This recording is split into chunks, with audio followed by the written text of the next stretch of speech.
The psychological thriller Criminal Minds Evolution is back, and the hunt is on. This season, the criminal profilers from the Behavioral Analysis Unit are tracking a network of serial killers connected by something far more dangerous than anyone expected. It's the kind of high-stakes investigation that will keep you guessing and make you question who's really pulling the strings. With edge-of-your-seat storytelling, this is the season to watch.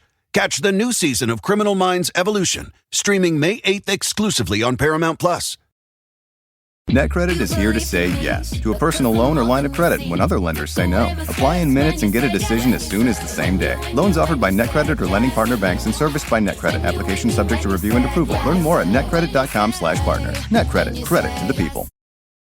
This podcast is sponsored by Delete Me. Would you just give your house key to criminals? Having your personal information on the internet is like giving a thief the key to your home. They can take everything that's valuable to you anytime. But JoinDeleteMe.com can help you protect yourself. Online data brokers compile information about you and sell it to people who could ruin your life. But JoinDeleteMe.com scours the web, removes the personal information you don't want seen, and reduces the risk of data brokers, scammers, identity thieves, even political enemies getting personal information that could hurt you, your family, or your reputation. You'll get regular reports detailing what they find and remove. And JoinDeleteMe.com isn't just AI. They have real people working to keep your data safe. Keep your private life private with JoinDeleteMe.com. Sign up today and get 20% off your Delete Me plan when you go to JoinDeleteMe.com/protect. Go to JoinDeleteMe.com/protect. That's JoinDeleteMe.com/PROTECT.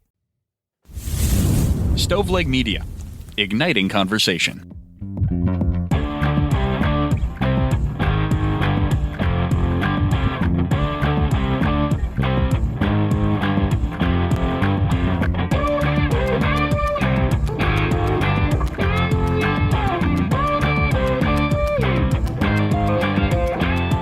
This is True Crimecast. Jamie, as always, joined by my co-host, John. What's up? Dude, how are you, man? I'm doing okay.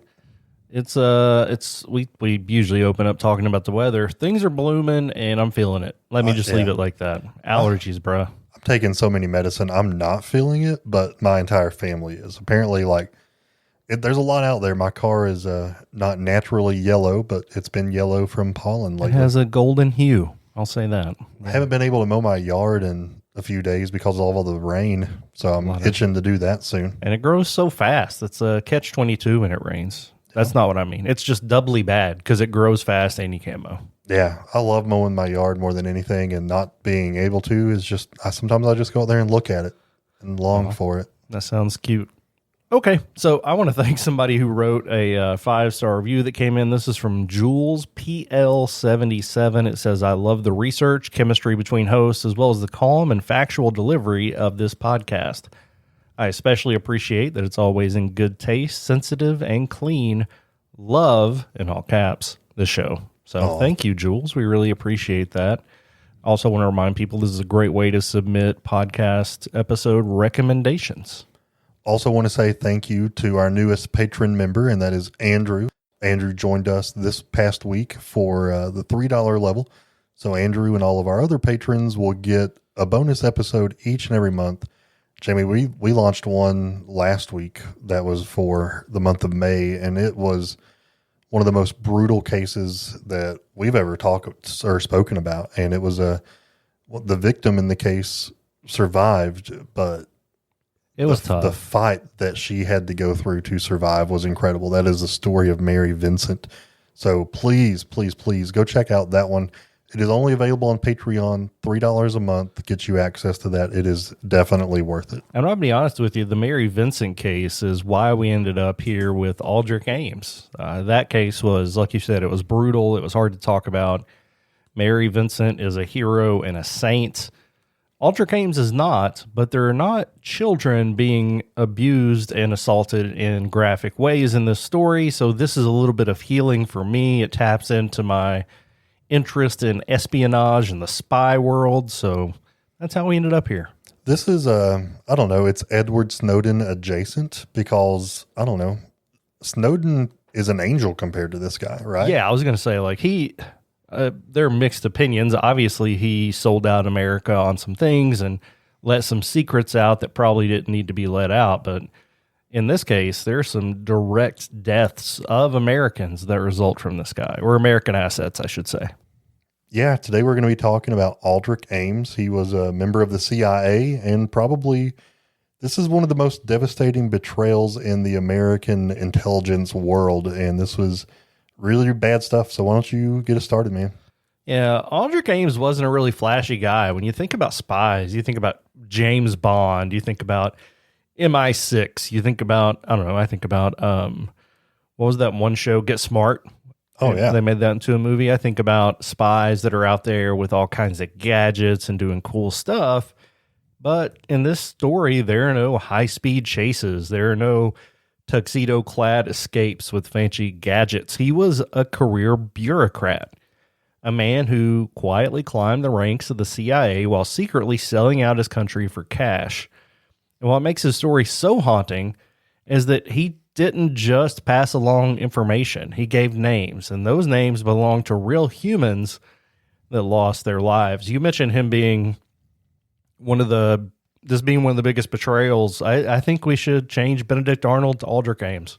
Yeah, I don't remember being a real Aldrich Ames. I don't remember what Benedict Arnold did, to be honest with you, so I'm going to look that up and go down that rabbit hole later. But let's get to know him and how this could even happen. So Aldrich was born in 1941 in River Falls, Wisconsin, and he was born into a family that was already very entrenched in the intelligence world. So his father, whose name was Carlton Ames, was actually working in the CIA as an analyst. So from a really young age, Aldrich had a front row seat to what was the world of the CIA and covert operations in the U.S. government. It wasn't just dinner table talk either. He actually worked summers at the CIA while he was still in college, which is wild. I think of working like a 4-H camp or like cleaning dorms or something like that. And that's the kind of stuff he was doing. He was filing papers, making copies, but this was at the CIA. And even in those early days, he came across some sensitive information. It was a golden opportunity for a young man who was ambitious. He had great opportunities in front of him. After graduating from the University of Chicago, he joined the CIA full-time in 1962.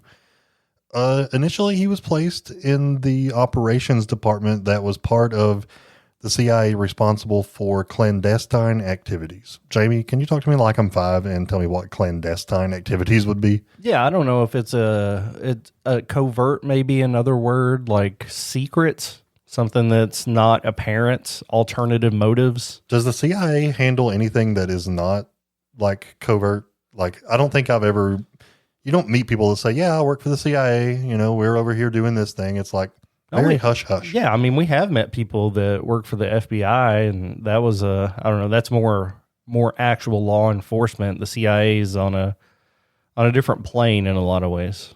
He was assigned in this role to handle covert assets, gather human intelligence. I mean, this is really the classic kind of spy work that he was doing. And he was really successful. He had early access to a lot of things. He got the CIA's trust, but he wasn't really good in the field. He wasn't going out there and solving things on the go. He wasn't quick on his feet, and he had a problem with alcohol.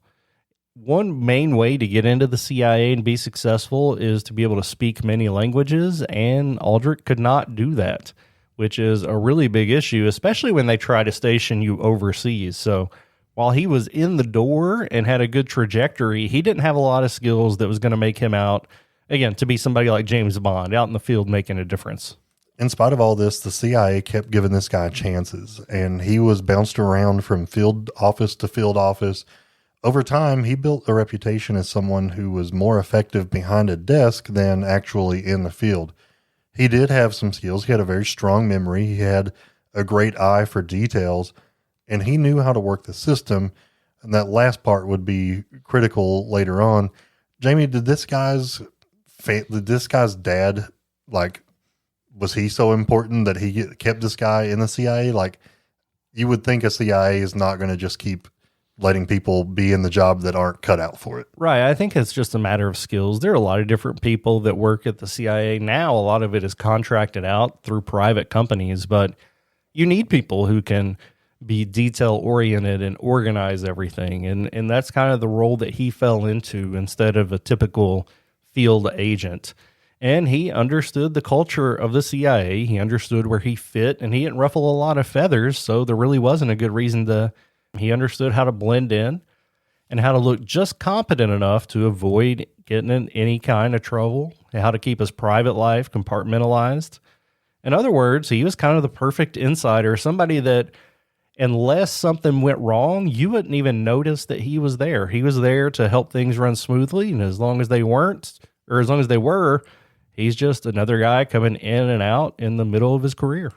But under the surface, there were lots of red flags. His drinking was not just casual. In fact, it interfered with his work. On more than one occasion, supervisors noted that he was disheveled at work. His appearance and poor performance were noted in his evaluations. But the agency was plagued with its own internal struggles, and they had some staffing issues. So it was just easier to kind of let this slide than it was to let him go and then be down yet another agent. As an American, that I don't know, that makes me feel a little uneasy knowing that they let people like that. And think about all the crucial things that were happening in America at this time. We were in the middle of a Cold War. I mean, Kennedy is about to get murdered potentially by the CIA, and let's not even talk about the Cuban Missile Crisis. Yeah, there's a lot going on, and actions like this, keeping people around just because, isn't going to help things get better. And it's it's a pattern we've seen all too often. We talked before about Robert Hansen, who was a spy in a similar way, and they had a lot in common as far as their skill sets and where they ended up working. In this case, we see Aldrich getting a job at the CIA in the summer. He gets his foot in the door, ends up sticking around, slowly gains more and more access, and learns the system enough to see where the weaknesses are, where are the blind spots. With him, it started with access to classified documents and reports. Nothing overt, nothing where he's out there finding national secrets and tracking UFOs, just exposure to classified information about clandestine operations, both domestic and abroad. You got to think, though, the longer he worked for the CIA, that gave him more opportunities to really develop a working knowledge of the CIA's operational issues and their security issues. He understood how assets were recruited, how they were managed, how they were paid. He understood that there were vulnerabilities because he lived in them every single day. And once he had some personal issues that began to escalate, especially financial issues, he kind of saw those vulnerabilities as motivations. And it's really tempting, right? You see all this information out there and you're like, this is more valuable than really any element that I could find. It's more valuable than gold to our adversaries. How can I leverage this to help our family? And by the early 80s, he was really struggling. His first marriage was falling apart. He was heavily in debt. And then he met Rosario Casas Dupuy, who was a Colombian diplomat's daughter. They began a relationship that added even more pressure to maintain a certain lifestyle. You marry a diplomat's daughter, she's going to expect to be treated well and live high on the horse, as they would say around here. High on the hog? Does that sound? Yeah, either way? That's a very redneck thing to say. So that's what she expected. So he felt pressure to get more and more money. And so he had this new partner, and like you said, she had become accustomed to a level of wealth and privilege that, simply put, he did not have the opportunity to provide. He was living on a government salary. But Ames saw an opening, a justification even. The man who had grown up in the shadows of American espionage decided he could exploit it for personal gain. And, he had a woman that he had to keep up with. So yeah, and I don't know. People do a lot of crazy things for love and or lust, and I think that's where we're seeing it fall in here. This decision changed everything. At this point in the story, nobody in the CIA suspected a thing. They think once you're cleared and in, of course, spies can be double agents and that kind of thing. They were not expecting this from somebody, quite frankly, as boring as Aldrich Ames. He was just another guy with a badge, clocking in and out, going home to a house that he couldn't quite afford, to a wife he couldn't keep happy. But the groundwork was laid. He had the access. He had motive. All he needed now was to figure out how to capitalize on this opportunity. It was in 1985 when Aldrich Ames walked directly into the Soviet embassy in Washington, D.C. and offered to betray his country. Now, embassies are essentially that Soviet soil living or existing in America. Don't you find that interesting that we have embassies even for our enemies? Yeah, I mean, I understand why, but it is kind of weird. I do see what you're saying. Yeah, so it wasn't an impulsive decision. He knew what he was doing. It was well thought out, calculated, rehearsed, and the truth is he had been struggling with debt and he had been struggling with alcohol, and he started to have resentment toward his employer, some resentment even toward his government. To him, espionage wasn't treason. This was just an intelligent business transaction, a way out of the problems that he was having. I guess what's crazy to me is just how seamless this transition was for him. Like you said, it was calculated. It was a business transaction. He didn't see that what he was doing wasn't just financial, but he didn't see that there was actual repercussions. And we're going to talk more about those in a minute. He wasn't coerced. He wasn't manipulated. He made this choice very freely. He knew how the CIA worked, and he knew how its intelligence worked and its counterintelligence strategies, and he knew how to cover his tracks. So he was a very dangerous man with this knowledge.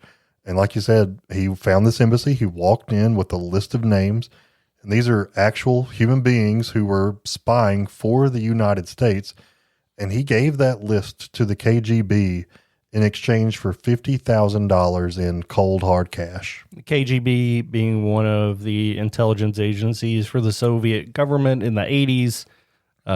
Yeah, I mean, you can look into that further if you want to. You can equate it with the CIA or MI6 if you like, but also at the time, at least from an American perspective, they're the bad guys as we look at the Cold War. Now, let's take a second to appreciate this. He was working in the CIA's Soviet division, so his job was to help maintain information they were getting from intelligence agents, very sensitive information about Soviet operations. This is an interesting time in like our American culture too, because this is when there was a lot of distrust happening, and everyone thought that like you would turn on people like, are you a spy? Because this is during the Cold War. For him to have access to all of this information and go undetected for such a long time by the CIA, it's really mind-boggling to me. It is. And I mean, you read about the Red Scare and the wild things people were doing because they accused people. It was almost like a witch hunt, right? Like that's why some of the literature of that time reflects the Salem witch trials and that kind of thing. But in this case, he turned into a guy that's the reason why we didn't trust each other. He walked in and handed over these names. It would later be revealed that he compromised more than 100 operations and exposed at least 30 U.S. agents working in the Soviet Union, 10 of which were able to track and find out that they were executed. Several others disappeared and were likely executed as well. And I mean, just to be clear, he would have direct knowledge of their operations. He would know they were executed, right? And a lot of these were double agents. So they would think, the KGB would think they were on their side, but secretly they're working for us. So they had access to pull them in and execute them quickly. So his first payment, again, $50,000, but this would be followed by many, many more. In fact, by the times that Ames would be arrested in 1994, he had received over $2 million from the Soviets, and they had promised him an additional $2 million more. That made him, at the time, the highest paid spy in American history. And the part that intrigues me about this is, I mean, of course, you can look at the why and then what happened after, but the how did he do it? When we get back from a quick break, we'll talk about how Ames decided to make these exchanges and how he built up so much money.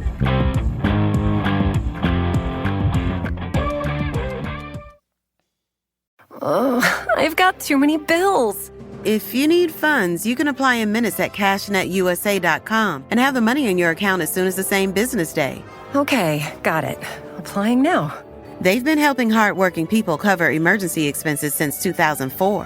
Hey, look, I got it. You've got this. When you need money fast, be the hero. All loans subject to lender approval. Speed of funding is subject to verifications and your bank's processing times. See cashnetusa.com for more details.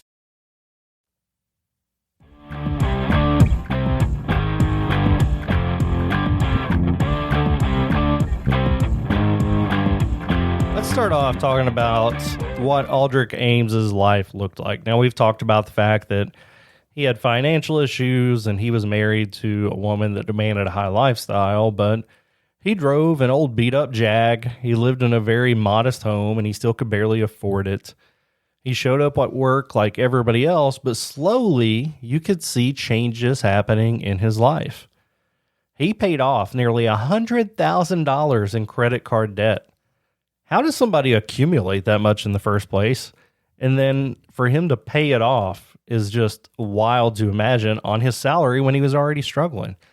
He traded in his clunker for a brand new Jaguar XJ6. He bought a new home that was worth $540,000 in Arlington, Virginia, and he paid cash money. He started wearing custom suits, Italian leather shoes, and through it all, nobody seemed to really question it. John, you and I are close. We see each other almost every day. We're not coworkers, but in some ways we kind of are. If you just started dressing differently and all of a sudden, I don't know, if I could just tell there's a huge change in your lifestyle, I think I'm going to ask, A, what am I doing wrong that I'm not living that lifestyle? Well, what's he doing so right? Yeah, I mean, you're with somebody every single day. You should be able to notice stuff like this. And in hindsight, there were warning signs. And in fact, I would say that they were like flashing neon warning signs. But at the time, it all fell through the cracks. So the CIA did not run any regular financial audits on its own employees. And in my mind, that's kind of shocking, especially given how important their work is. So there was no system in place to flag any kind of these lifestyle changes and to question where all of this new money was coming from. So he was able to take full advantage of their lack of protection. And it's wild to me that he didn't even try to hide it. If you're trying to get away with something that you know is wrong, usually people will put things in place to hide it, but he was living it up and letting everybody know how much money he had. The other reason he got away with it for so long is because of how meticulous he was in covering his tracks. We mentioned that the one thing he was good at was being detail-oriented. He never took sensitive documents out of the office. He memorized names, passed the information in person, and no way electronically. He wasn't doing a lot of drops like Robert Hansen did. He used tradecraft techniques he had learned during his years in the agency to communicate, to know what was valuable, how it was valuable, and how it could be leveraged.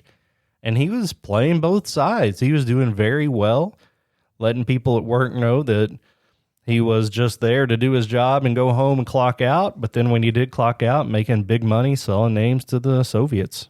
And this came with some incredible damage. So starting in the mid-'80s, the CIA and the FBI started noticing a really devastating pattern. Their top assets inside the Soviet Union were disappearing. So one by one, agents went silent. Some of them were arrested. Others were executed. It was legitimately a nightmare scenario. So for a long time, the FBI and the CIA assumed that this was because the KGB had found a new way to detect spies. Nobody really suspected that all of this was happening because someone inside the CIA was feeding the Soviet Union names, at least not yet. And, you know, that's kind of the rub, right? Like, you have to give the Soviets something that's of value or else they're not going to pay for it. So the line between what's going to be noticed as a lot of information being shared as opposed to just a couple names popping up is probably a really fine line. And he, at the time, was not doing a great job walking it. However, he continued to be promoted at work. In 1986, he was made the head of the CIA's Soviet counterintelligence branch. Let that sink in. He's not a field agent, but he's very good at organizing and tracking things, which was what they needed him to do. So they put him over all counterintelligence relating to the Soviets. The very man who was selling these secrets to them was now in charge of catching their spies. It was literally like putting a fox in the hen house. And he used that position to give them even more damaging intelligence and to make even more money for himself. We've talked about some of the red flags at work, but let's talk about some of them at home. So he and his wife lived in luxury. They dined at fine restaurants. They vacationed in South America, but their marriage was far from perfect. According to later investigations, his wife was very much aware of the money that was coming in, and she may have even suspected that it was not from legitimate sources. So whether or not she knew the full extent of what her husband was doing, that is still very much in debate. But what is certain is she knew there was money coming in, and she very much helped spend that money. And, there are different kinds of people in the world. Some people would question and say, wow, why is this happening? Should I tell somebody? Other people are like, you know what? I'm reaping the benefits. I'll keep my mouth shut and live it up. I mean, he's working for the government, but he's getting promotions this whole time. But you gotta think, like, even all those promotions doesn't account for the lavish lifestyle that they're living. No, it was wild how they were living. And, you're not out there getting rich being a CIA agent. I know we like to think of them as being glamorous and it being, you live a life that's super exciting, but you're still making a government salary. It took nearly a decade before suspicions started to close in on Aldrich Ames. But even then, he remained cocky, convinced that he was smarter than the system and that he couldn't be caught. In fact, in one of the most jaw-dropping moments of his arrogance, he offered to help investigate the very leaks that he was responsible for. And he was taken seriously. That's the thing about Aldrich Ames. He was convincing. He was unassuming, but somehow charming enough to get people's attention, and he knew how the system worked. More importantly, he knew where the blind spots were. He didn't just slip through the cracks, he studied the cracks. He exploited them, and while good agents and brave informants were being tortured and killed, he was cashing checks and drinking imported wine by just the fact that they were dying. There's an interesting quote, Jamie, and it's one that is just kind of reveals the feelings of the CIA. One senior intelligence officer said, quote, "Ames didn't just break the law, he broke the hearts of the CIA." And I think that's exactly right. I mean, he betrayed those that he worked with. He betrayed other Americans just for his own financial gain. And it wasn't like the CIA was not trying to find out what was happening. By the late 80s, the CIA very much knew there was something wrong. There was a devastating leak somewhere, and operations were collapsing. So their best Soviet sources were disappearing, were being arrested, executions were taking place. But even with all of that, Ames stayed just out of their reach. And it's like he had he was able to just blend in, because I really think people saw him as kind of a knucklehead. I mean, he's a heavy drinker. His life doesn't seem to be going great, although apparently he married up in their minds and his wife was raking in some money, but they didn't think that he was capable of being such a traitor. That's a great point I didn't think about, is I guess to some, his wealth could be attributed to his new marriage and kind of line up directly with that. That's when things started to tighten up around him. The FBI got involved and they launched a full-scale mole hunt starting in 1991. They knew they had a traitor, and it was just a matter of time until they found out who it was. Ames might not have known it yet, but this was kind of the beginning of the end for his operations, as he knew everything about the CIA. The FBI getting involved was a little wrinkle maybe he didn't expect, at least so quickly. And there's the irony, is if he would have just stopped, he might have gotten away with this. He had already done unimaginable damage, but his greed kicked in and he kept going. He kept passing secrets. He kept living like a millionaire. And this is ultimately what tipped off investigators. And once they were tipped off, they started zeroing in on him. And, in this type of investigation, it's not just a matter of surveilling and following. They started monitoring Ames's finances. They looked at bank records, credit card bills, real estate transactions, and the numbers don't lie. He was spending hundreds of thousands of dollars that they didn't see coming in through his paychecks. They didn't see any investments paying out like they should have been to get this kind of money. That lifestyle that had once seemed so untouchable was finally catching up to him, as it was the biggest red flag that the FBI had pointing toward him. And you can imagine the fallout that this created inside the CIA headquarters. Morale was plummeting. Their trust was just eroding at the foundation.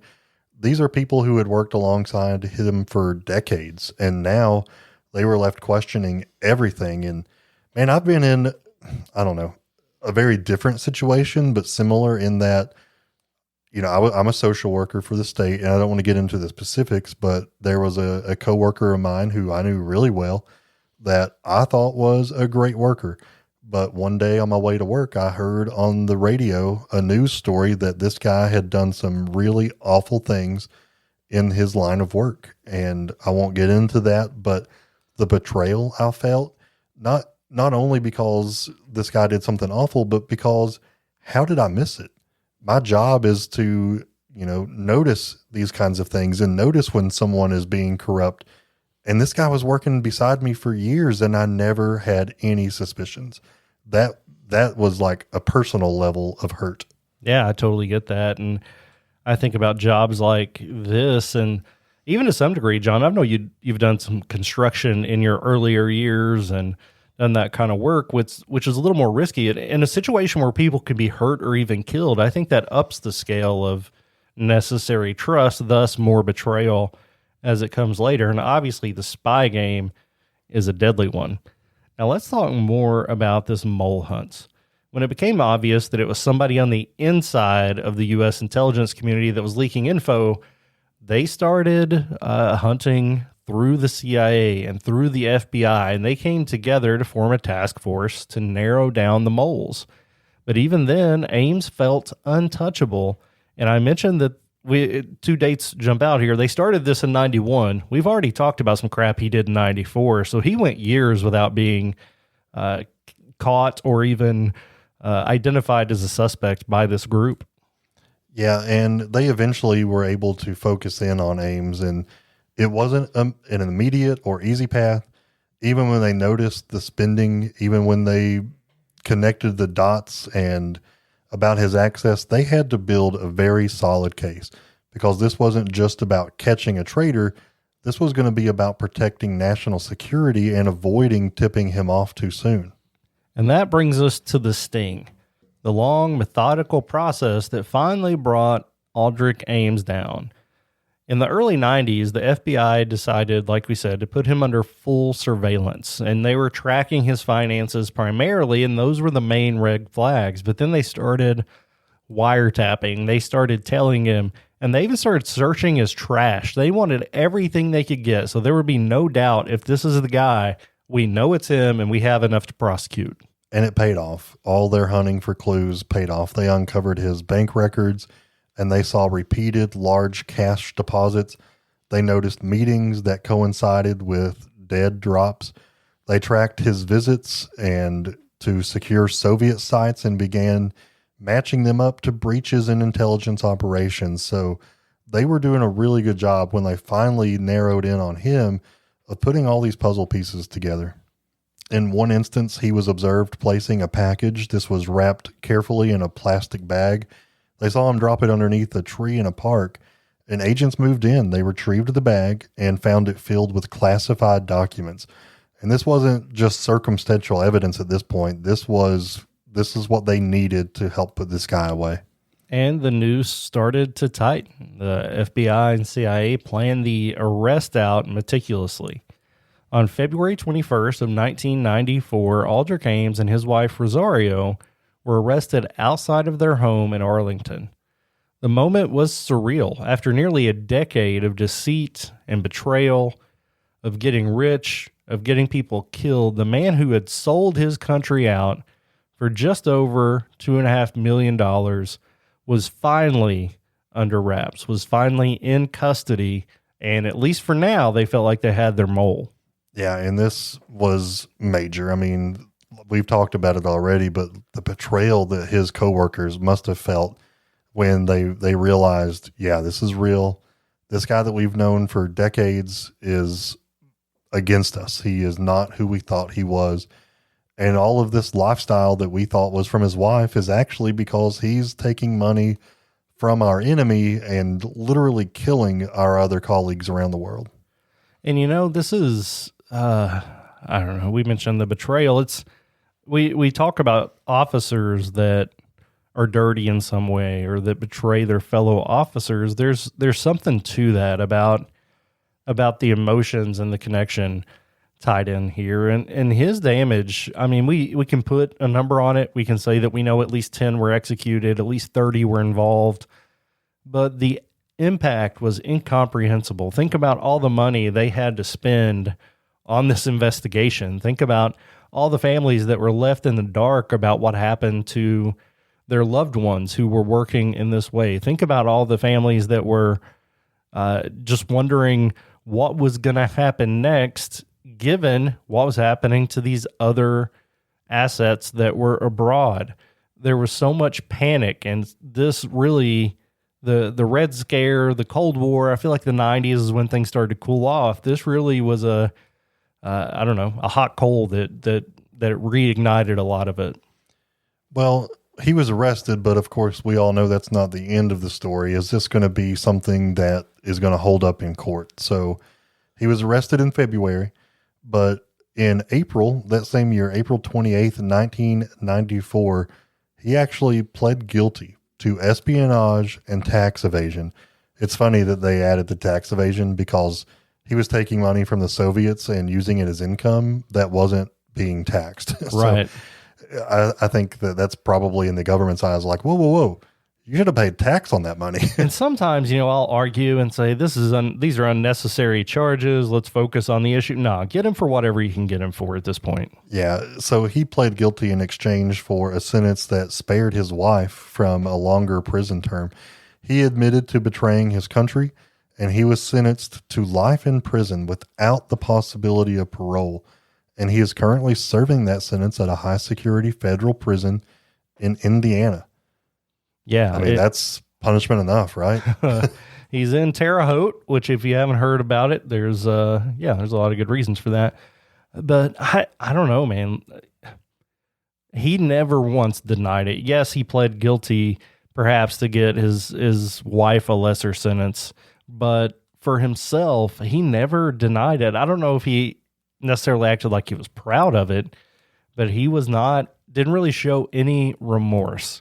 This wasn't just about espionage. This was about lives. This is about families. This is about the structure of our government, and the trust that existed was dissipated because of his behavior.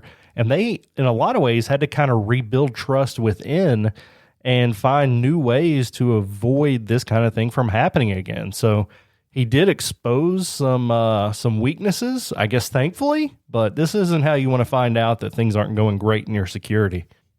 Once the CIA had exposed all of this, they then launched an internal review process and had reforms aimed at preventing this kind of betrayal. I can't remember when we spoke about it, Jamie, but maybe in the John F. Kennedy stuff, like, do we really think the CIA is capable, or this government program is capable of doing all of this? This is a good example of the government getting in its own way. I mean, they weren't able to see the major red flags and act on it because there's government protocols and there's ways that you have to go about doing this stuff. I think 2020 hindsight, right? But they should have known this whole time that there was something fishy going on. Absolutely. And not only should they have known it, like foresight would tell you, yes, this is a possibility. And if we're really afraid of that much happening, then we need to get up ahead of it. And we really didn't do that. And his wife didn't get off scot-free. She ended up pleading guilty to lesser charges because they found that she was spending the money and she knew what was happening. She served 5 years in prison. After her release, she lived a relatively quiet life out of the public eye. During the trial, her role was really brought into the light. They argued that she had to know something. She had been living with them while their bank account swelled with cash. And whether she knew the full extent of his treason or not, she knew something, and she was accountable and held accountable for that. And I think her role and her sentence was probably appropriate. There was some fallout about his sentence. Some felt that it was just way too lenient. Again, he got life without the possibility of parole, so he's going to live out his days in Indiana.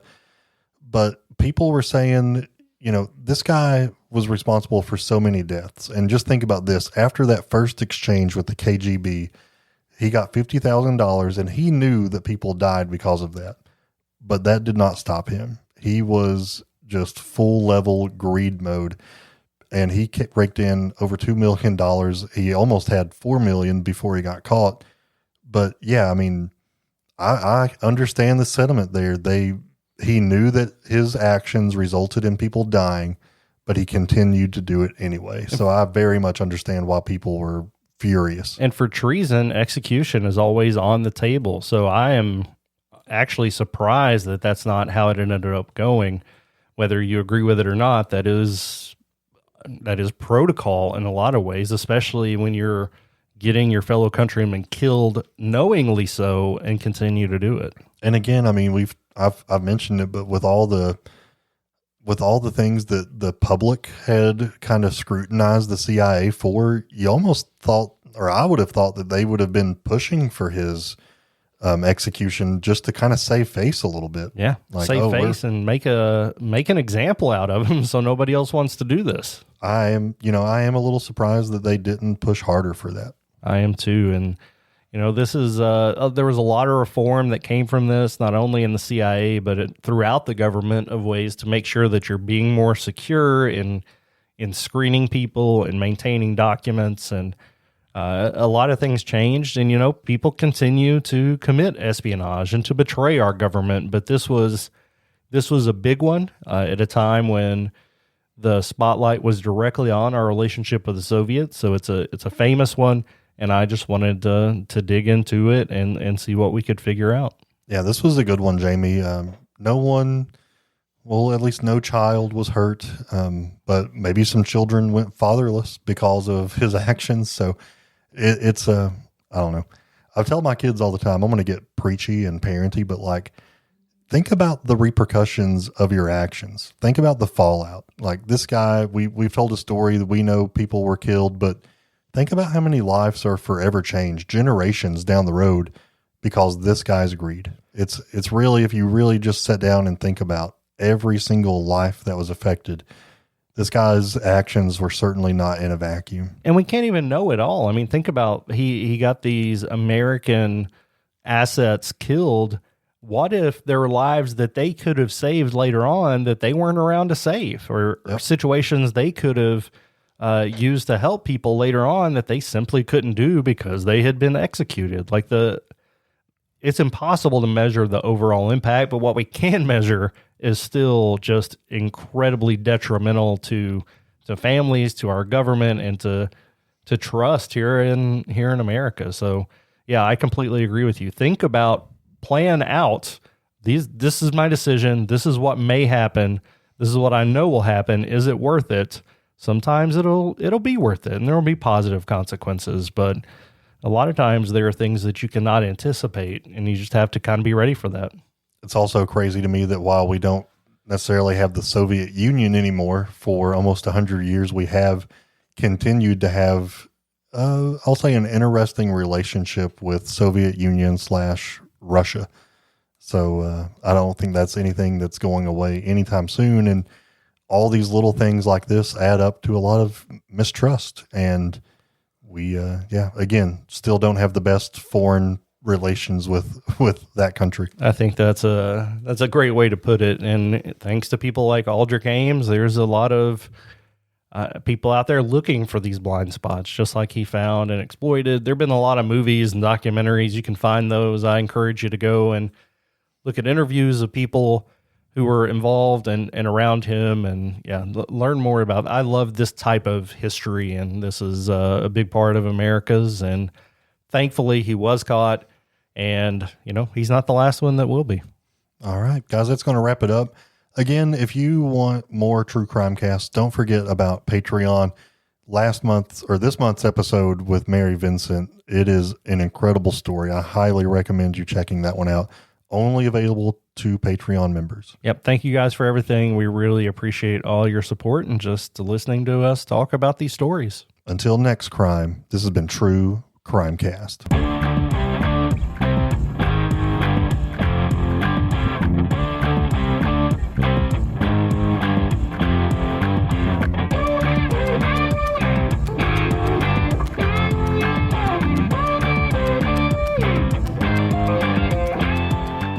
You've listened to True Crimecast, distributed by Stoveleg Media.